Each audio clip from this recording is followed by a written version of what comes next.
honestly, I really want to know, like, what is emotional intelligence? When a woman is saying that men are lacking in emotional intelligence, what are y'all talking about? Yeah, Inform us. I will inform you. Now, I will say this.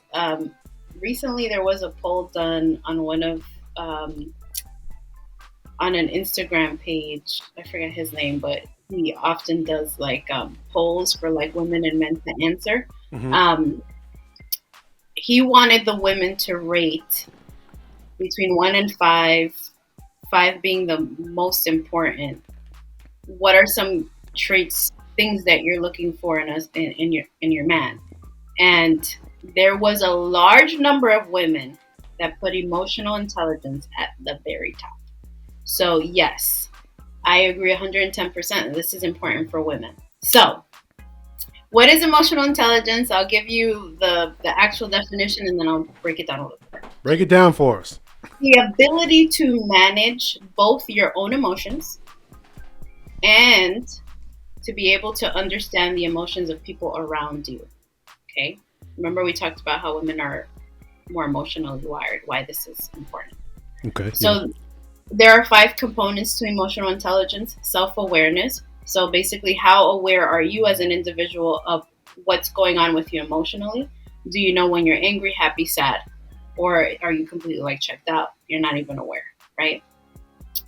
Self-regulation, which basically means your ability to manage your emotional states.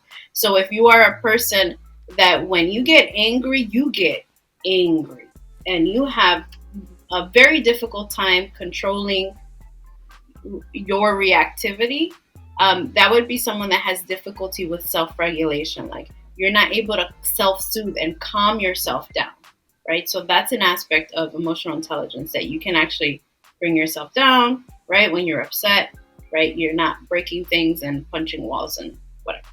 Um, Number 3 is motivation. So essentially, the motivation in which you pursue personal goals and things like that. Number 4 is empathy, your ability to put yourself in other people's shoes and actually like understand. Or of course, we're not always going to completely understand what the other person is going through or feeling, but that you're able to empathize and you're able to have compassion for the people around you. And social skills, meaning that you can communicate fairly well, you can relate fairly well with other people. Some people don't have that. Some people don't have a few of these. So now a lot of this is attributed to how you grew up. So this is oftentimes our like so older generation. Um, there wasn't a lot of talk about emotional intelligence, 20, 40, 60 years ago. So grandparents, even maybe even parents, have probably limited emotional intelligence depending on where they grew up and how they grew up. And so a lot of these skills or lack of skills are actually taught to their children, Hmm. and then that's when it kind of cycles. Hmm. Unless the individual does their own personal work, goes to therapies, reads books, seeks mentorship, guidance to actually build those skills, because this is actually a skill that can be learned. So, unless, of course, if we're going to get really clinical, unless you're like a sociopath and you don't have any of this, right? But we're not talking about that. We're talking about the average person Yeah. can actually learn to be more mindful of like how they're feeling, how the other person's feeling, how to regulate their own emotions using coping skills, deep breathing, taking a walk, going to the gym, building social skills through interaction. So, yeah, that's essentially what it is. And the reason why it's so important is, again, because for women, it's very important for us to feel seen, heard, and understood. And so if a man lacks some of these skills, it's going to be very difficult for her to feel that way.